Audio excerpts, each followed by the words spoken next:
Whether it's because of fear, arrogance, or just bad writing. Strong start. Whether it's because of fear, arrogance, or just bad writing, horror movie characters are known to make terrible decisions which often lead to themselves or others being brutally killed.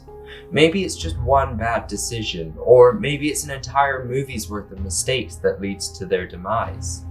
I'm Jordan Cant, and today we're gonna find out who could have survived Saw 3.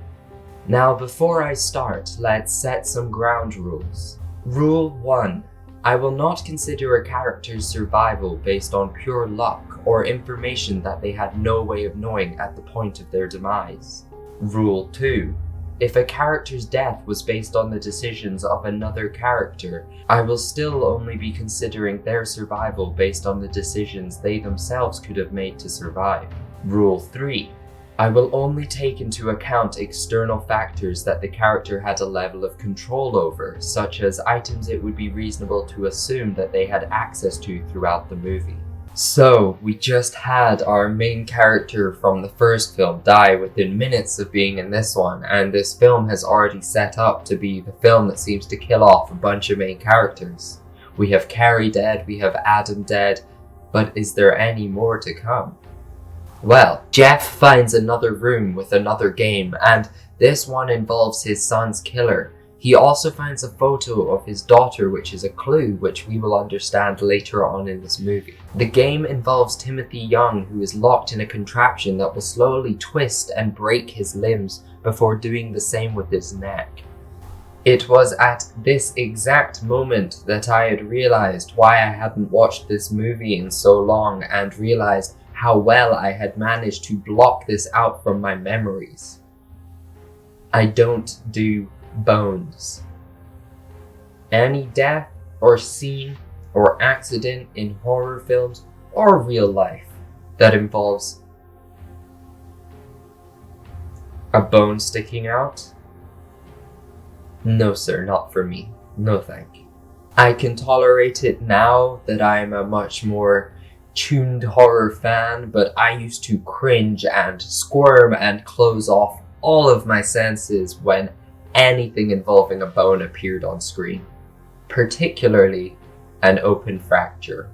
And so minor spoilers, if you feel the same way, then you might want to look away for the next couple minutes. You've been warned.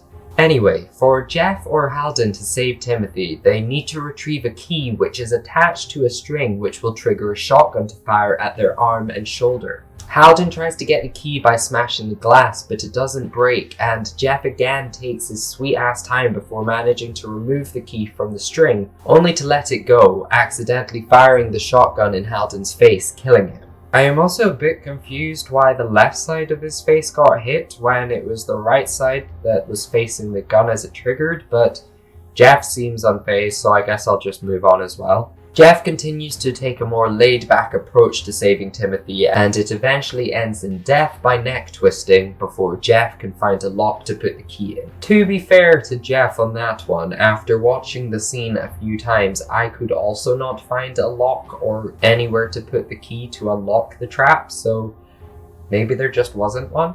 But either way, Timothy is dead. Now I'm going to be honest. I am stumped with this one. If there was a way that the key could have stopped the trap, then of course Timothy could have survived. Either Jeff or Halden could have got the key quicker and then would have found a way to unlock the trap, but beyond that, I don't think there is anything anyone could have done, and particularly anything Timothy could have done to slow or stop his death. If there was no lock, then the only way for Timothy to survive is if anyone found a way to jam the gears, stopping it twisting and breaking his neck. Now Jeff is wearing some thick clothes which he could potentially feed into the gears, which would twist them round and maybe jam on the clothes. Or potentially the pipe that Halden used to try and break the gears could have similarly been used to jam the gears, but both of these are very unlikely, and there's no way to know for sure if it would have worked. And so, Timothy could not have survived. Upon being questioned, Lynn explains how much she misses who her husband used to be, but is adamant that their relationship is stronger than any suffering Kramer can cause them to feel. During this, Kramer gives Lynn a tight hand squeeze, which Amanda sees and again is jealous. Kramer, you look like you might be teasing Amanda on purpose.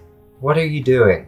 Amanda then opens a letter that Kramer has said he had written for her, and her reaction isn't one I would call positive.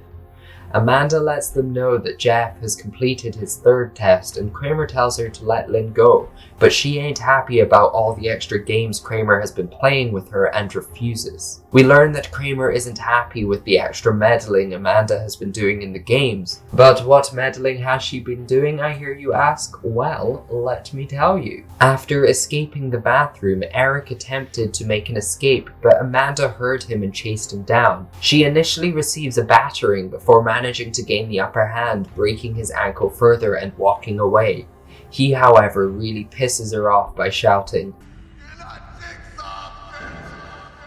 and although we get a dramatic turn to camera, we find out that she did in fact just leave him to die, and Kramer had to do cleanup afterwards. Amanda, although being irrational about shooting Lynn, is finally very rationally realizing that she was always being used and she was never fixed by Jigsaw. Kramer begs Amanda to save Lynn as she is important to her, and at the same time we learn that Jeff has found a final clue, which is a note saying last chance and a gun. Making his way into the medical drama, Jeff finds the others just in time to see his wife get shot by Amanda, and with Kramer saying, "You just destroyed 4 lives. You just murdered Jeff's wife." we realize that she done screwed that up. Jeff shoots Amanda in the neck, and Kramer explains that the whole thing was a final game for Amanda to see if she could take over the title of the Jigsaw Killer once Kramer had died. We learn that it was also Amanda who set up both Tony and Kelly's games and has focused her work on torturing her victims and leaving them with no chance to escape.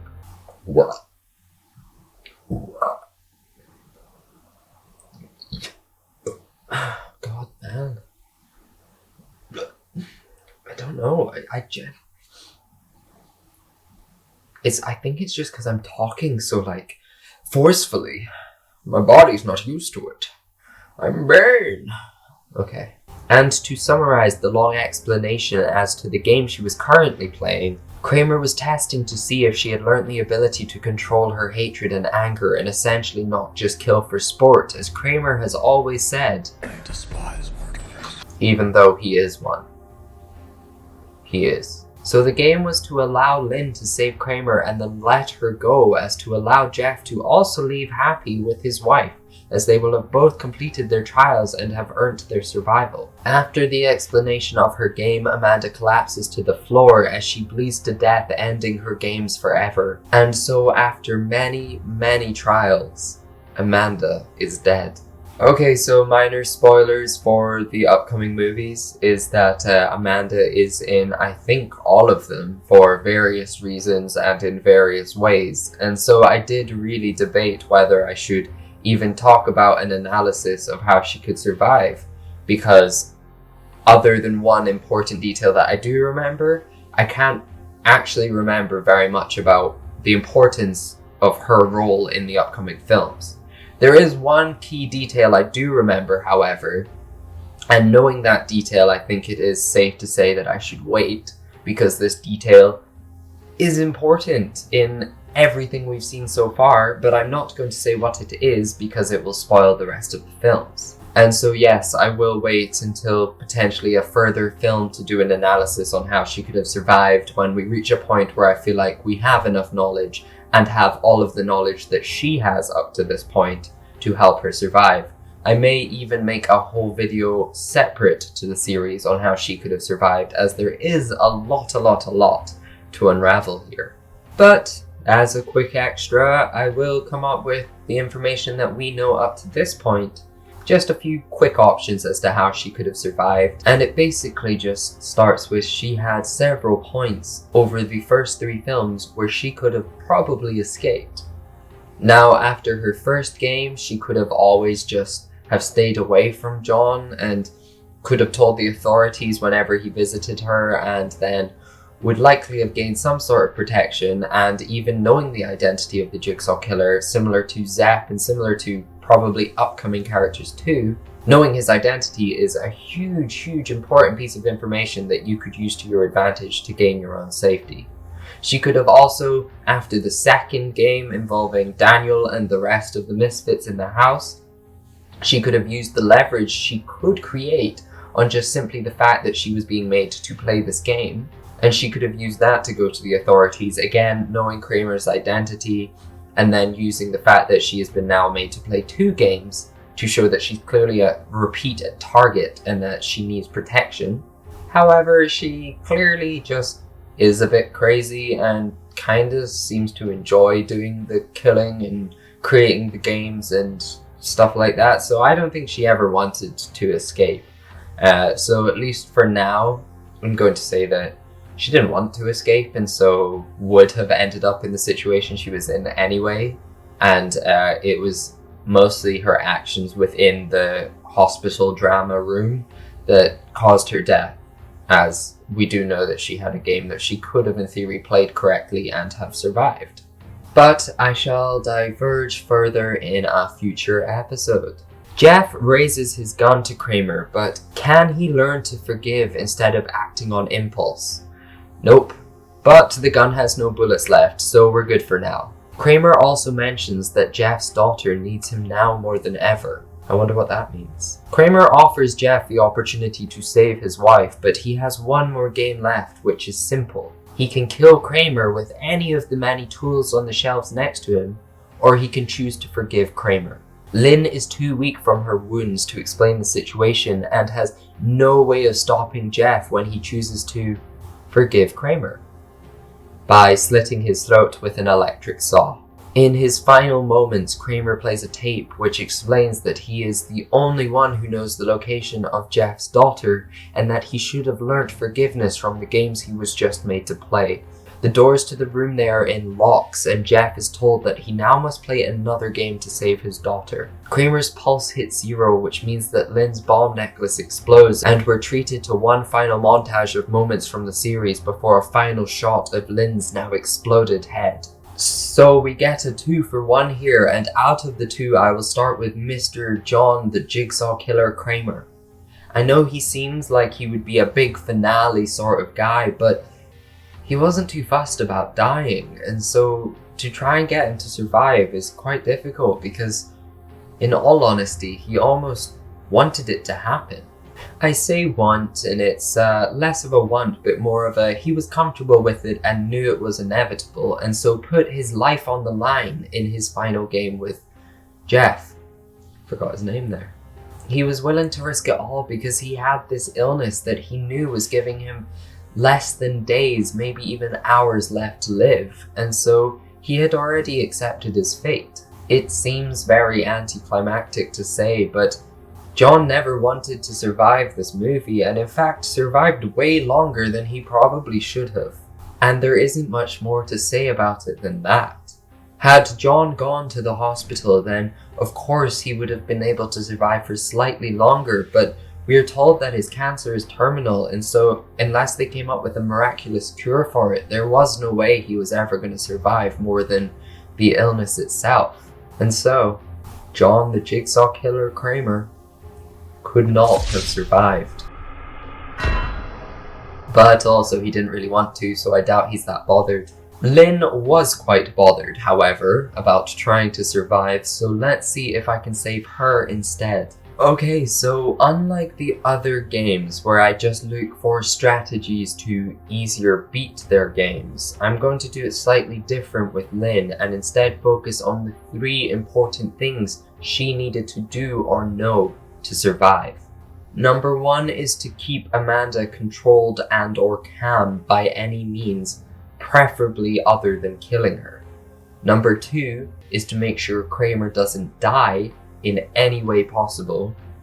And number 3 is finding a way to remove the necklace. Step 1. Okay, so these are 3 fairly simple to understand tasks, but they are certainly not easy to complete. Amanda is volatile, as we have seen all throughout the series, and as LYNN has witnessed, can also be quite threatening. Now, although unstable, her only obvious emotional weakness that could be exploited in this situation is her love for KRAMER. At first, Amanda isn't very cooperative, but when seeing KRAMER's condition deteriorate, we see that she will do nearly anything to keep him alive, and so this is something that could have been used against her. You could get yourself into a position of power by gambling KRAMER's life for your own. Instead of begging with her to save your life, you could threaten to take KRAMER's by either leaving him to die or actively killing him. Either way, there is a chance that she will break further and you will be able to control and manipulate her, potentially even demanding that she removes the bomb necklace. This might not work, and if it goes wrong, you have certainly sealed your own fate, but it is an option. Another option would be to just cooperate with Amanda as much as possible. This is understandably difficult, but in seeing that she has a lot of strong emotions towards KRAMER, then you could play into that and do everything you can to save him and be kind to her to make her want to help you more. Failing that, it would likely be better to knock Amanda out and tie her to something. She is clearly very volatile, and if you found no way to reason with her, then using one of the many big heavy metal objects in the room and finding something to tie her up with would at least remove one element of danger, although would also mean that she would likely never help you remove the necklace. Step 2. Okay, so assuming you have subdued Amanda using any of these ways, then your sole focus should be to keep KRAMER alive for as long as possible. The conditions of LYNN's game were simple. Keep KRAMER alive until Jeff finishes his game. So LYNN will have to do her medical drama doctor stuff to keep him from dying during the game, and assuming she has controlled Amanda in any way, then she wouldn't get shot and therefore would have enough energy to explain to Jeff the whole situation and explain to him that killing KRAMER would kill her too. Jeff having a gun with a bullet would likely end in someone getting shot, as he is nearly as volatile as Amanda, and having both of them in the same room would never end well. And so that would be another reason to have knocked her out instead of calming her, but regardless, this gunfight wouldn't necessarily have ended in LYNN's death, and so it would be beneficial for her to have Jeff shoot Amanda. Step 3. Now KRAMER is alive and Amanda is subdued. Jeff isn't acting too impulsively, but how does LYNN get the bomb necklace off? Well, blackmailing Amanda into taking the necklace off could work, but it wouldn't stop Amanda from just shooting LYNN afterwards. Calming Amanda wouldn't necessarily work once Jeff storms into the room, and so knocking her out does seem like the best option, but it would also likely lead to her refusing to remove the necklace. However, KRAMER is a man of his word, and from what he says to Jeff before being killed by him implies that by not killing him, LYNN could still have been saved. And seeing that Amanda was already dead at that point implies that KRAMER also knew how to remove the necklace. And so that solves that. However, if KRAMER didn't know how to remove the necklace, then LYNN at least would have much more time to continue keeping him alive, as she would still have been able to stop Jeff killing him.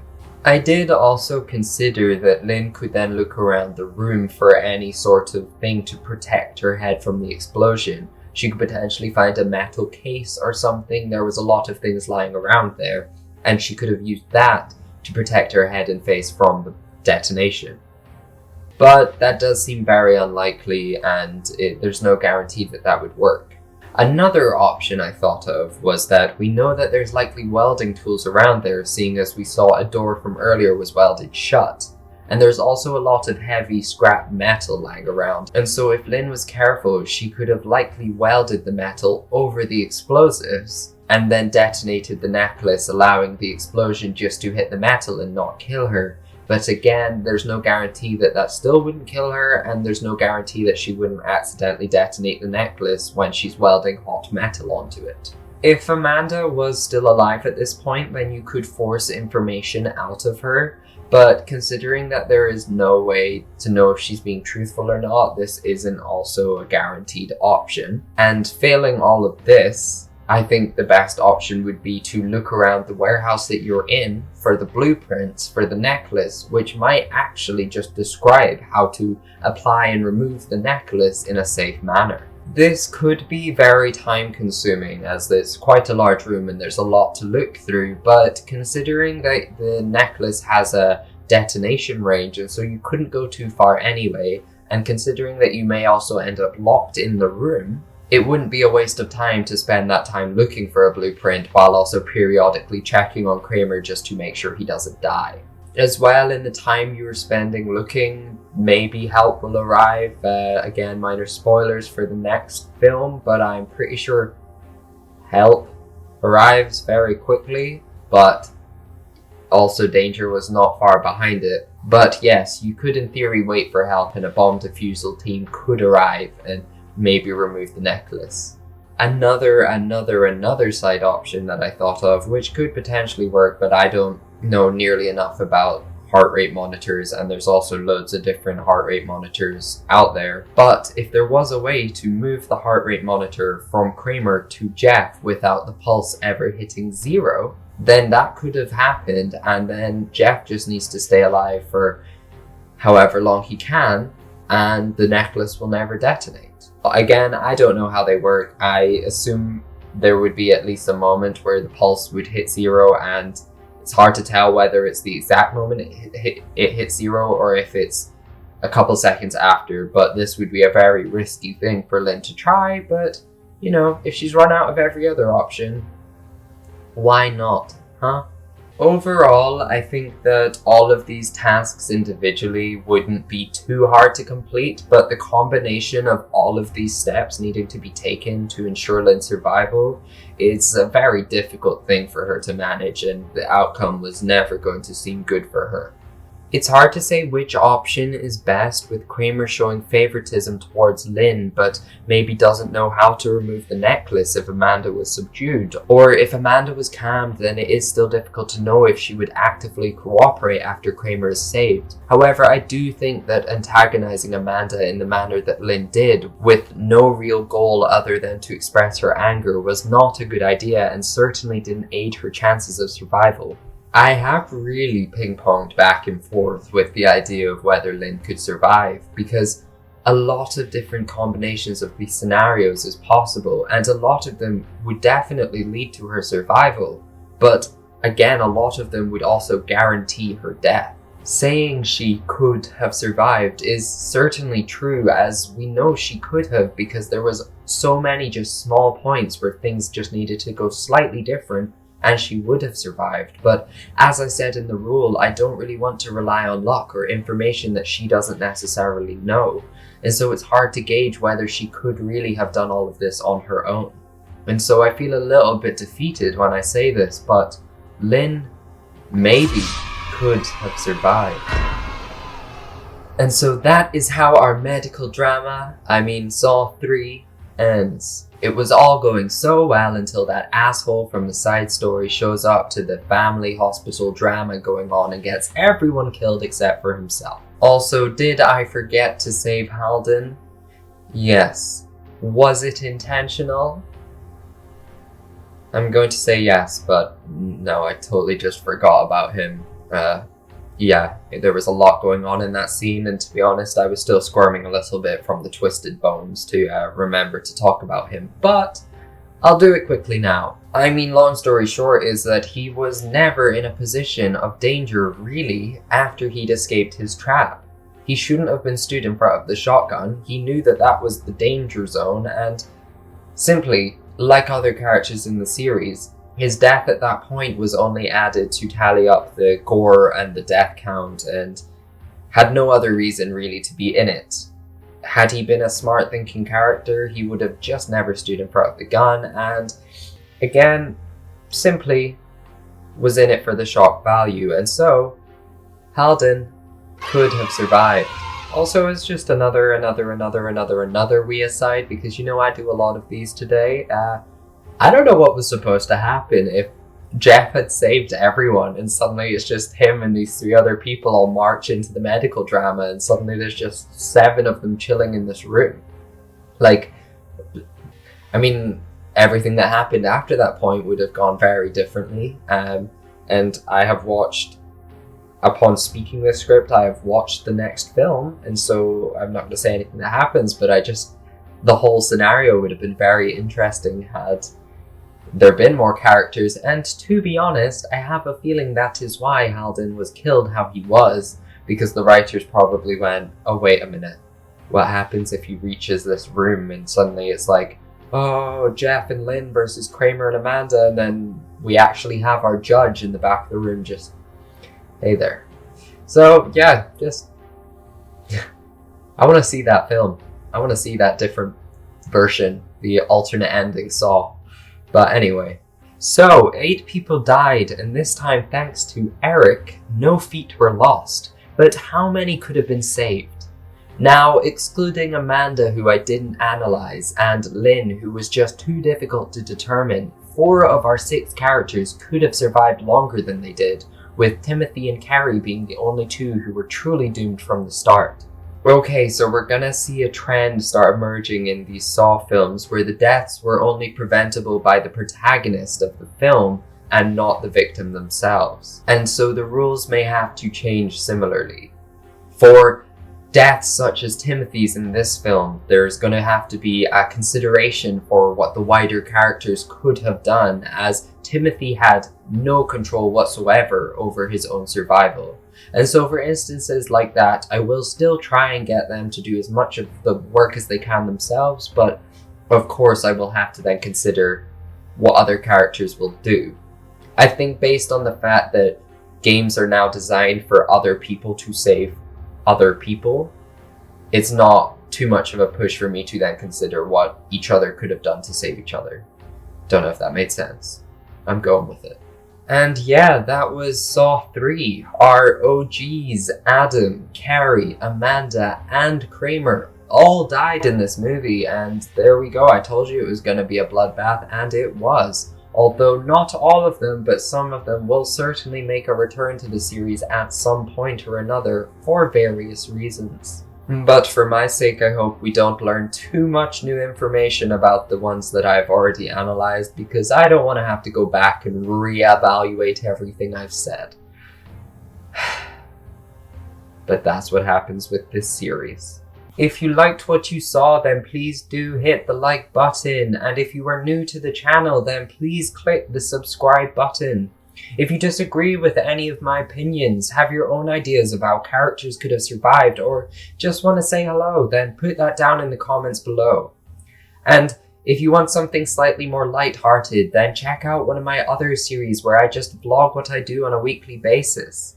Or if you want more horror-related content, then check out my other series where I just talk about personal stories and relationships with horror films in the horror industry. Be kind, stay safe, and thank you for watching Could They Have Survived Saw 3?